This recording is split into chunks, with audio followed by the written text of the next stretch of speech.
Hello students, welcome back to Passionata. I am Nikita and today we will discuss the unit 7 of our book Marigold. ठीक है?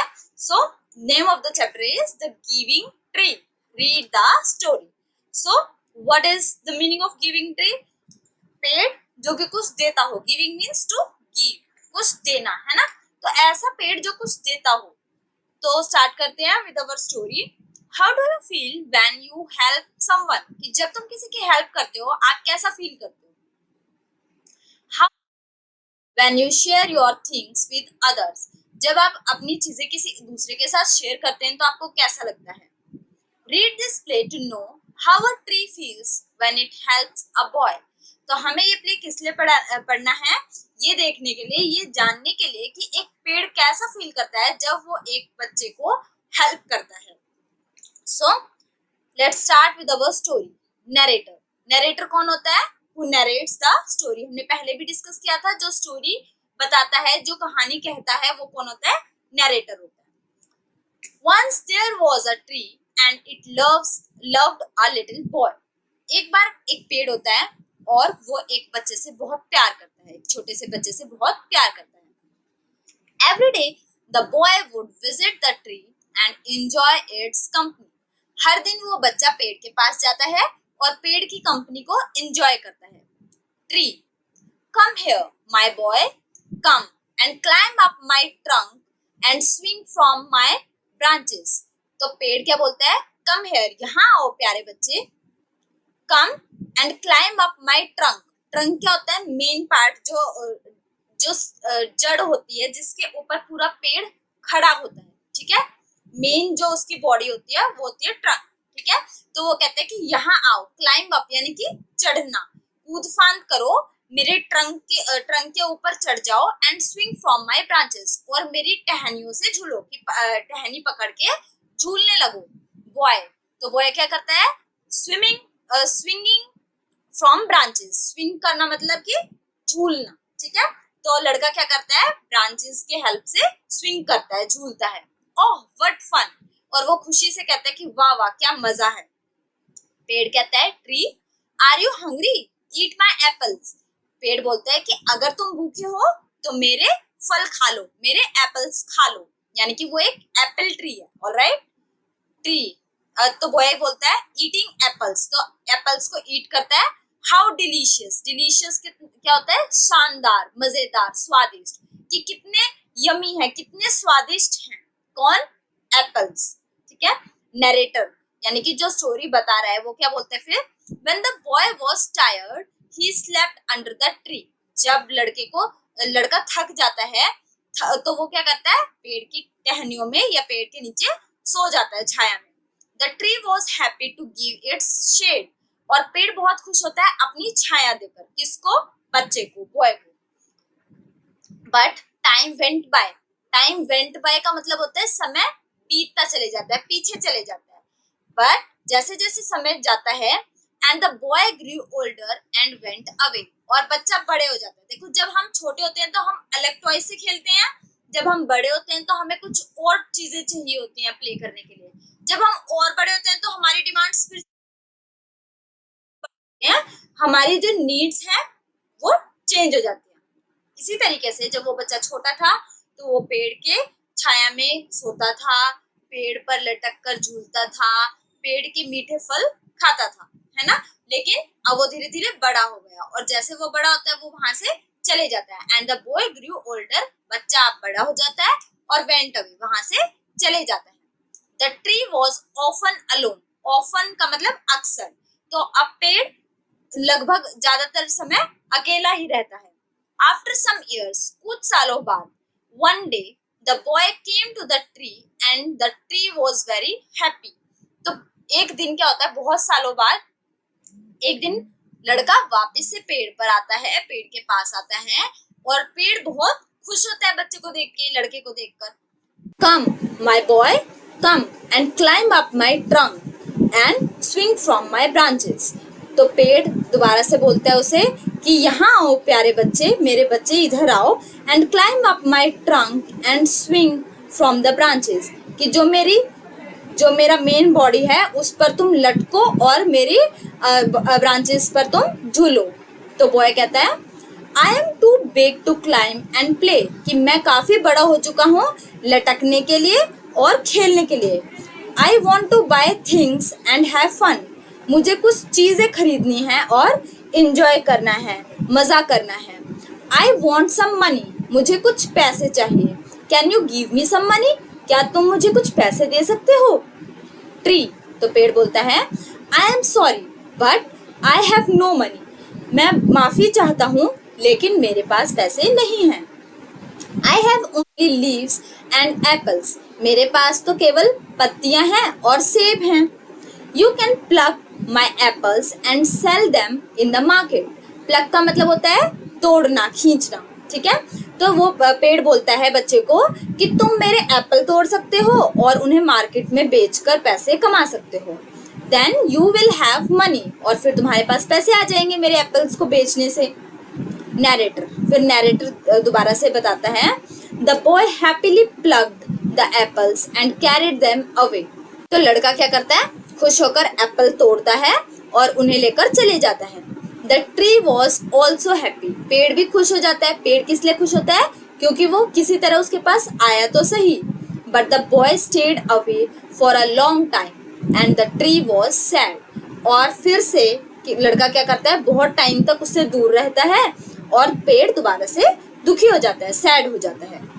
One day the boy came back and the tree shook with Joy, shook का मतलब होता है उछलना, खुश हो जाना, ठीक है। वन डे, एक दिन, बॉय दोबारा से पेड़ के पास आता है और पेड़ झूम उठता है, खुश हो जाता है। ट्री, तो पेड़ क्या बोलता है, come boy come and climb up my trunk, और फिर से वो हमेशा की तरह उससे फिर से बोलता है कि आओ प्यारे बच्चे, इधर आओ और मेरे ट्रीज की ट्रंक पे क्लाइम करो। स्विंग फ्रॉम माई ब्रांचेस, मेरी टहनियों से झूला झूलो। ईट माई एप्पल्स, मेरे एप्पल खाओ। प्ले इन माई शेड, मेरी शेड में, मेरी छाया में खेलो। एंड बी हैप्पी, और खुश हो जाओ। बॉय, लड़का बोलता है I am too busy to climb trees, मैं काफी बिजी हूँ पेड़ पर लटकने के लिए। आई एम गेटिंग मैरिड, मेरी शादी होने वाली है। And I need a house for my wife and children, तो मुझे अपनी वाइफ के और बच्चों के लिए क्या चाहिए, घर चाहिए। Can you give me a house, क्या तुम मुझे घर दे सकते हो? Tree, I have no house but you may cut off my branches and build a house. तो पेड़ क्या बोलता है, पेड़ बोलता है कि मेरे पास कोई घर नहीं है, लेकिन तुम मेरी लकड़ियां काट सकते हो, ब्रांचेस को कट कर सकते हो और अपना घर बना सकते हो। तो नैरेटर बोलता है so the boy cut off the tree's branches and carried them away to build a house. तो नैरेटर बताता है कि लड़का क्या करता है, लकड़ियों को काट लेता है, ब्रांचेस को, टहनियों को काट लेता है और चले जाता है अपना घर बनाने के लिए। The tree was very happy, और पेड़ फिर भी खुश होता है। But the boy stayed away for a long time and the tree was sad again, लेकिन लड़का काफी लंबे समय तक के लिए चले जाता है और पेड़ फिर से दुखी हो जाता है। And when he came back after some years, the tree was so happy that it could hardly speak. फिर क्या होता है, एक लंबे समय के बाद पेड़ के पास लड़का फिर से आता है, ठीक है। तो पेड़ उसे देखकर बहुत खुश हो जाता है, इतना खुश हो जाता है कि इट कुड हार्डली स्पीक, कि वो शायद ही कुछ बोल पाता है। कई बार ऐसा होता है ना कि हम बहुत ज्यादा खुश हो जाते हैं फिर भी हमारे मुंह से कुछ शब्द नहीं निकलते, हम कुछ बोल नहीं पाते, तो वो भी काफी खुश होता है और खुशी से उसके शब्द भी नहीं निकलते। Now the boy was a young man, अब लड़का काफी बड़ा हो जाता है और एक यंग मैन बन जाता है।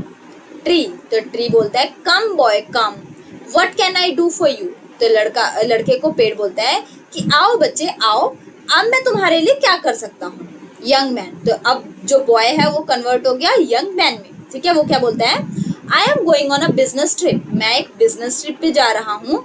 आई want a boat to take me away, और मुझे एक बोट की जरूरत है जो मुझे लेके जा सके। Can you give me a boat, क्या तुम मुझे कोई बोट दे सकते हो? ट्री बोलता है all I have left is a trunk, तो मेरे पास तो सिर्फ ये ट्रंक बची है। Cut down my trunk and make a boat, तो वो बोलता है कि मेरी ट्रंक को कट कर दो और तुम उससे अपनी बोट बना लो। Then you can sail away, और फिर तुम आराम से एक किनारे से दूसरे किनारे जा सकते हो। सेल क्या होता है? ट्रैवलिंग थ्रू वाटर, ठीक है। जब हम पानी नदी पार करते हैं तो उसे सेलिंग बोलते हैं, ठीक है। नरेटर बताता है the young man cut the trunk of the tree and sailed away in a boat. तो यंग मैन क्या करता है? ट्रंक को कट करता है और ट्री से क्या करता है? एक बोट बना लेता है और फिर चले जाता है, सेल करके जहां भी उसे जाना होता है वहां चले जाता है। The tree was left only with a stump. Stump क्या होता है? जो बॉटम पार्ट है, जो रूट से ऊपर थोड़ा सा पार्ट हम छोड़ के पेड़ काटते हैं ना, तो सिर्फ उस पार्ट को क्या बोलते हैं? स्टम्प बोलते हैं। उसके ऊपर का क्या हो गया? ट्रंक हो गया, फिर ब्रांचेस, लीव्स एंड फ्रूट, ठीक है। तो ट्री के पास अब सिर्फ क्या बच जाता है? जो उसका नीचे वाला पार्ट हो जाता है वो बचता है। And after a long time the young man came back again. तो बहुत समय बाद जो यंग मैन था वो फिर से वापस आता है।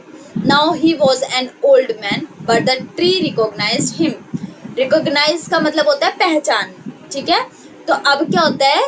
Now he was an old man. अब वो आदमी जो यंग मैन था अब वो ओल्ड मैन में कन्वर्ट हो जाता है, यानी कि अब वो बूढ़ा हो जाता है। But the tree recognised him, लेकिन पेड़ उसको फिर भी पहचान लेता है। ट्री बोलता है I am sorry friend but I have nothing left to give you. तो वो बोलता है मुझे माफ करना मेरे दोस्त, लेकिन अब मेरे पास तुम्हें देने के लिए कुछ भी नहीं बचा। माई एप्पल्स आर गॉन, मेरे सभी फल जा चुके हैं। ओल्ड मैन कहता है my teeth are too weak for apples. तो मेरे दांत काफी कमजोर हो गए हैं एप्पल खाने के लिए। जो बूढ़े आदमी होते हैं वो एप्पल नहीं खा पाते क्योंकि उनके दांत नहीं होते, तो वो च्यू नहीं कर पाते उसे, है ना। तो ओल्ड मैन बोलता है कि मेरे दांत भी काफी कमजोर हो गए एप्पल खाने के लिए। ट्री बोलता है my branches are gone you can not swing on them. तो वो कहता है कि मेरी शाखाएं भी चली गई हैं और अब तुम उन पर झूल नहीं सकते। तो ओल्ड मैन बोलता है I am too old to swing on branches. तो वो कहता है कि मैं भी काफी बूढ़ा हो चुका हूँ ब्रांचेस पर झूलने के लिए। तो ट्री बोलता है माई trunk is gone you can not climb. वो कहता है कि मेरा जो ट्रंक, जो मेन पार्ट है, कि वो भी चले गया है और यू कैन नॉट क्लाइंब, अब तुम क्लाइंब भी नहीं कर सकते। Old man I am too tired to climb, मैं काफी थका हुआ हूँ क्लाइंब करने के लिए भी। ट्री साइंग होता है दुख भरी सांस, जो आह लेते हैं हम दुखी होके जब हम ऐसे करते हैं ना, तो वो होता है साई, ठीक है। तो ट्री सांस लेता है गहरी और दुखी होके बोलता है I am sorry I wish that I could give you something but I have nothing left I am just an old stump I am sorry. तो देखो जहाँ ये ओल्ड मैन बैठा है, ये वाला जो पार्ट अब ट्री का बचा है ये क्या है? स्टम्प, ठीक है। तो वो कहते हैं मुझे माफ करना, काश मेरी ये इच्छा थी कि काश मैं तुम्हारी किसी तरह मदद कर सकता, but I have nothing left, लेकिन अब मेरे पास कुछ भी नहीं बचा है। I am just an old stump, मैं सिर्फ एक बूढ़ी स्टम्प बचा हूँ, सिर्फ बैठने के लिए ही बचा हूँ। आई एम सॉरी, मुझे माफ करना। तो ओल्ड मैन बोलता है dear tree you have always given, कि प्यारे पेड़ तुमने मुझे हमेशा दिया है, but now I don't need much, लेकिन अब मुझे कुछ भी नहीं चाहिए। Just a quiet place to sit and rest, सिर्फ एक शांत जगह चाहिए जहां मैं बैठ सकूं। ट्री खुश हो जाता है well an old stump is good for sitting and resting on. तो वो खुश होके बोलता है कि अच्छा ये बात है, तो फिर तो एक ओल्ड स्टम्प काफी है बैठने के लिए और उस पर आराम करने के लिए। Come friend sit down and rest, कि आओ दोस्त बैठो और आराम करो। तो नरेटर बोलता है द ओल्ड मैन डिड, तो ओल्ड मैन वहां बैठ जाता है। And the tree was still happy, और पेड़ फिर भी खुश होता है। Adapted from The Giving Tree by Shel Silverstein. तो this story is written by Shel Silverstein. तो कितनी अच्छी स्टोरी है, एक मीनिंगफुल लेसन हमें यहाँ से मिलता है। क्या लेसन मिलता है? ऑथर हमें बताता है कि कुछ लोग ऐसे होते हैं जिनका नेचर होता है लेने का, उनको हम कितना भी दे दें उनका नेचर कभी चेंज नहीं होता और वो उनकी डिजायर बढ़ती जाती है और वो सिर्फ आपको उसी टाइम पर याद करते हैं जब उनको कुछ नीड होती है। जब उन्हें कुछ चाहिए तो अब वो आपके पास आएंगे, अदरवाइज जब उनका मतलब निकल जाएगा तो वो चले जाएंगे, है ना। और कुछ ऐसे लोग होते हैं जो सिर्फ देने में विश्वास रखते हैं, उनके पास नहीं होगा तो भी वो ट्राई करेंगे कि किसी तरीके से वो आपकी हेल्प कर सकें, और उस चीज़ में भी वो काफ़ी खुश होते हैं। कुछ लोग लेकर भी दुखी ही रहते हैं, कुछ लोग देकर भी बहुत खुश होते हैं। तो पोएम स्टोरी से हमें ये मैसेज मिलता है कि हमें लेने में नहीं, देने में विश्वास रखना चाहिए। अगर हमारी थिंकिंग देने वाली बनेगी तो हम किसी ना किसी तरह किसी की हेल्प कर ही पाएंगे, है ना। सो काफ़ी अच्छी स्टोरी लगी मुझे, काफ़ी मीनिंगफुल लेसन था।